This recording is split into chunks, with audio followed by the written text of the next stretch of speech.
Welcome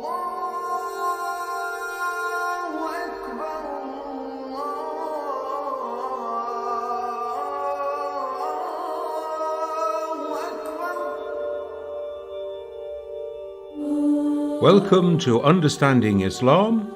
This week we're going to be looking at peace, jihad and war. This is the 10th episode of the third series of Understanding Islam, which is called Building a Just Society.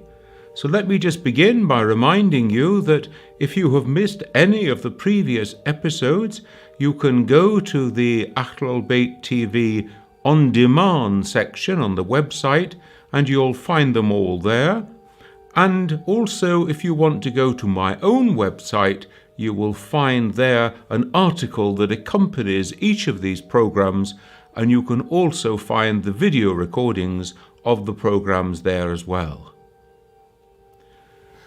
So when we hear of peace talks going on somewhere around the world, or we can hear about a peacemaking delegation, what's the meaning of the word peace here? Well, often it just means a cessation of violence. We're going to stop the fighting here. But is that real peace? Is that peace according to Islamic understanding? If we go right back to the very beginning of understanding Islam, and we remember that we had that three-letter root, SLM, and from this root we formed the three words Islam, Muslim and Salam. And that root has with it a whole range of meanings. The meanings of justice, safety, security, balance, due order, harmony, everything in its right place. And as far as the human being is concerned, obedience to the divine will. So this then is the meaning of the root. So when we talk of salam, peace, we're meaning a state of justice, balance, security, everything obeying God, everything in its rightful place. And so peace cannot come about just by people stopping fighting. Peace, salam, actually requires that we establish justice upon the earth. It means that we and all people and the whole of creation are brought under the divine guidance and live the way that God, the great creator, intended. And then true peace can reign. If we are thinking about the conditions of establishing peace within our own life, we can see that this is not going to be something that's easy. Temptation is something that's real. We are tempted to do things that we know we really ought not to do. Sin is something that's real. It's rebellion against the will of God. And so, therefore, there's a struggle that's involved here. We're all born in a state of harmony with God. We're all born Muslim. But that state doesn't last long once society starts to get hold of us, because society can tempt us and push us and lead us astray in different ways. So from the very beginning, we need to be trained according to the ways of God, and we need to learn self-discipline. We need to learn struggling in the way of God. Now, in addition to that, we have the tempter, because the Quran tells us about the existence of a third form of life called the jinn. Now, one of the jinn, called Iblis, commits the ultimate sin of rebellion against God. He says, I know better than you know. So he sets his judgment up against the judgment of God. And of course he loses, because God is all-powerful. God will win at the end. And yet Iblis has pledged himself to spend the whole of time tempting human beings to get them to rebel against God. So the temptation of Iblis is a real factor in the life of a Muslim and therefore of every human being.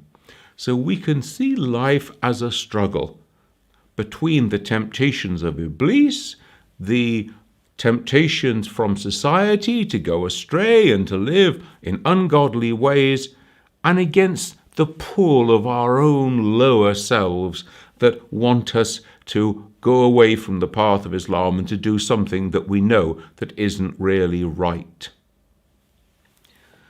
This struggle, if we put it into Arabic, is the word jihad. Jihad means to struggle and to strive. And if you think about somebody going up a hill and really struggling and striving to go up the hill, puffing and panting and so on, then that is somebody who is performing jihad, a real struggle. It's an inner struggle within my own self, first of all. Because if I'm not struggling to overcome sin in my own life, then I'm going to be no use at trying to overcome sin in the outer society in which we live. So jihad is first of all an inner struggle against my own waywardness, against my own weakness, my laziness, my arrogance, my sense of self-sufficiency. I don't need anyone, I don't need God. There was one occasion recorded in the histories in which Prophet Muhammad, with a group of his early community from Medina, was coming back from having seen off a raiding party. So they'd been out to fight them off and send them on their way. And he said to his companions as he was returning, "We are now returning from the lesser jihad, that is, fighting off the enemy, to the greater jihad, that is, fighting our own waywardness, our own lower tendencies." So this is the great jihad in the life of every single Muslim. And if one wants to be a Muslim, one has to say this jihad is compulsory. It needs to be engaged upon, because otherwise we're going to slide backwards away from the way of God. Now, this is where living in a Muslim society can be very useful, because the community give you some support. You're surrounded by other people who are also trying to live a Muslim way of life. And yet we have to live in the world in which we find ourselves. And so we have the saying that you are to live in this world around us, but not necessarily to accept its ways, not necessarily to accept the standards and values of the world around us. So to be in the world, but not necessarily of the world.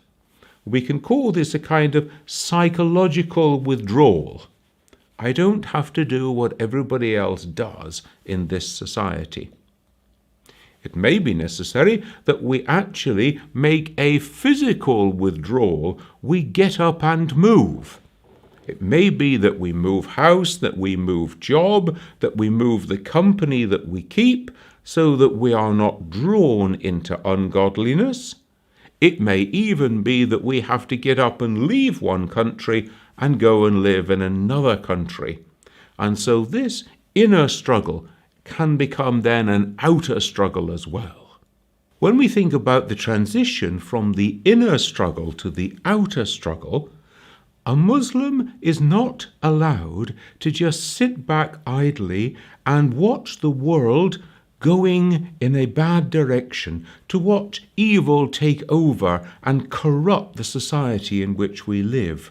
We are required to promote the good and to forbid the evil, to struggle in a godly way, to bring the whole of society under the direction of God, and at the same time to oppose the march of evil, of corruption within society.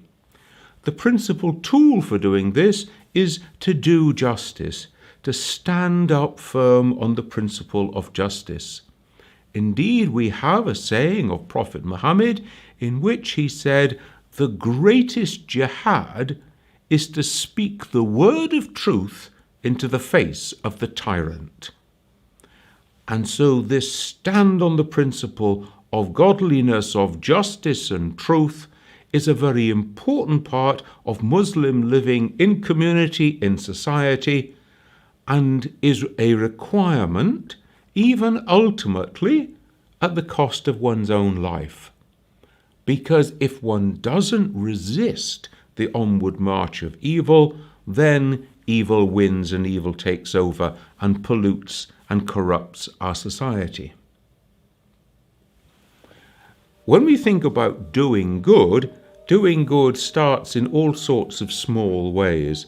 Smiling at somebody when we meet them, being the first to greet them, removing some stone or some obstacle from the pavement so as to make it easier for other people to walk along there, visiting the sick, taking care of other people. It can be opposing the evil in small ways too, correcting people when we hear them saying things that are untrue about somebody else, stopping gossiping and backbiting. It can be actually campaigning within society to get society to move in a more godly direction. And Islamic tradition has it that there are 3 levels then of this action within society. First of all, if we encounter something that is wrong, we should change it by action if we can. We should do something about it. If you see something wrong happening in front of you, it's your responsibility not to just turn and walk away, but actually to try to help. Now, that may not be possible, so then we go to the second level, and this is actually opposing the evil through talking, through writing, through campaigning, being actively engaged in the ways of society, joining in political campaigns, taking up the pen and writing articles, writing petitions, campaigning, speaking against things, so that we are struggling in this way, part of our jihad, to make the world a better place. And then at the third level, we have not allowing this evil to take place, to take root in our hearts. But then the Prophet goes on to say, be aware that this is the weakest form of jihad, the weakest form of opposing the evil, because all you're doing is stopping it from taking root in your own heart. Muslims are active citizens, getting involved in the life of the society in which they live, being engaged in political life, being engaged in charitable work, being engaged in voluntary work to improve the lot of people within society, being engaged also in community projects and so on, because in this way they are struggling to promote good within society and to oppose the onward march of evil. And even if we are not able to achieve all the good that we want, the mere fact that one is struggling in this way is an act of taqwa. It is an act of God consciousness. It raises our awareness of God in every action of life. Now, the painful reality of life is that all our campaigning and demonstrating and writing may actually not be sufficient. So then the question is what to do when the forces of evil are taking over within society. What to do literally when evil is marching down the street, carrying the banners of racism, of injustice, of tyranny, of oppression of the poor, and so on. Well, the Muslim counsel here is that after everything else has been tried, it is not a question of peace at any cost. It may be that you actually have to resist the onward march of evil by taking up arms and opposing it by force. And this then becomes the jihad of legitimate force. here is the most serious activity in which any human being can engage in, because you are talking about being prepared to take the life of another human being. This is much too important just to be left to human whim. This must be conducted according to the guidance of God, according to God's laws, not human beings' laws or whims. And so 5 principles are set down for the conduct of a jihad. First of all, it must be the last resort. Everything else must have been tried first. Secondly, we must use minimum force. Only that which is required to repel the evil forces should be used. Thirdly, it must be a defensive activity. You can only use jihad in order to defend oneself, one's own community, in order to go to the defense of another community who are being opposed by tyranny in some way, or to oppose the destruction of the Islamic way of life. Now, the Islamic way of life is the fundamental way for human beings to live their lives, and so not to oppose something that is going to destroy that is actually just to give in to human degradation. There must be a good chance of success, and it must be a collective effort. It's not just the work of a small group. And finally, a jihad must be called by legitimate authority. Now, this is problematic because in earlier times, legitimate authority was the caliph who was able to call the jihad and nobody else. In modern times, some Muslim scholars say, well, it could be the leader of a Muslim nation. Other scholars say, well, the state of Muslims in the world today is in such a state of disarray that nobody has the authority legitimately to call a jihad. The important thing then is it must be called by legitimate authority and not just by anybody who's a self-appointed leader. When it comes to fighting, whether it is fighting in jihad or fighting in war, there are rules of engagement. Now, these rules of engagement were set down according to the teaching of the Quran and of the Prophet in the very earliest period of Islam, and therefore they govern all fighting. First of all, the rule is one of minimum force. Secondly, war or fighting is to be between combatants. Today we would say between men in uniform. And so you must distinguish between combatants and non-combatants.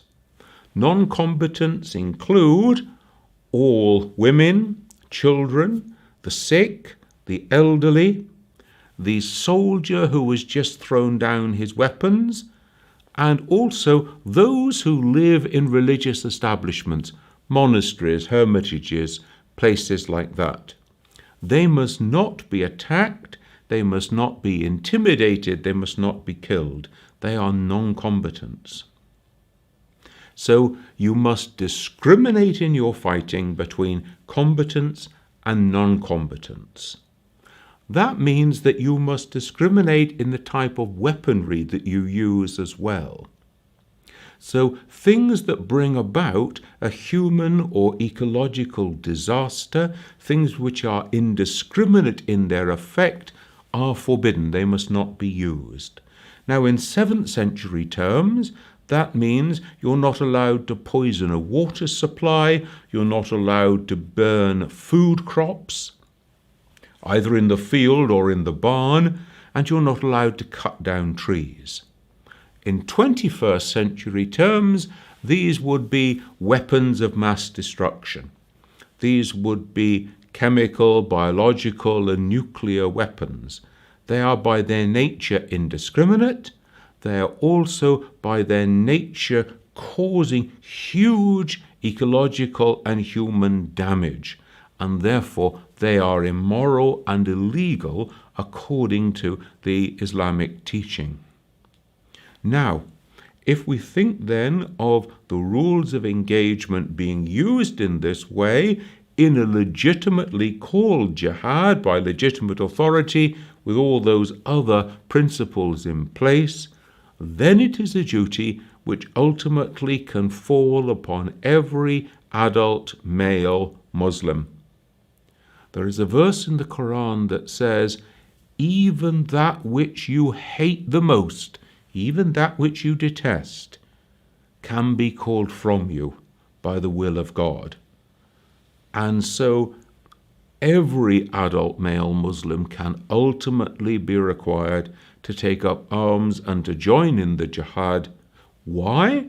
Because ultimately, if one does not resist in this way, one allows evil to take over and pollute the whole of human society. Now, it's important to remember then that jihad is by its nature a defensive action. You are defending your community, the Islamic way of life, defending the defenseless against tyrannical oppression.